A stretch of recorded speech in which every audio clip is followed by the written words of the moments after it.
అసలు పరమశివుడికి వయస్సు ఎంత తెలుసున్నవాడెవరు? పోనీ అంత ఎత్తుంటారండి, చాలా బాగుంటారండి అందామా? 63 లీలామూర్తులు, అరూప రూపి లింగస్వరూపం. అసలు రూపం తెలియని వాడితో పెళ్లి ఏమిటమ్మా నీకు? పైగా కులం గోత్రం తెలుసుకోవాలా పెళ్ళంటే? కులం గోత్రం తెలుసుకుందామంటే తల్లి తండ్రి ఏది లోకంలో ఆయనకు పుట్టుకంటూ ఉంటే తల్లి తండ్రి.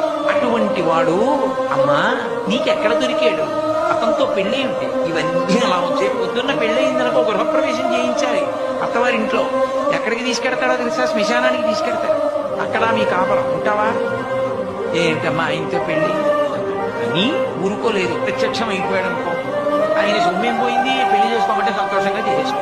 రేపు పొద్దున్న మీ తండ్రి అంత ఐశ్వర్యవంతుడు, మంచి పట్టుబట్టలు బంగారు పళ్ళెల్లో పెట్టి కట్టుకోవా ఎల్లుడు ఇస్తాడు.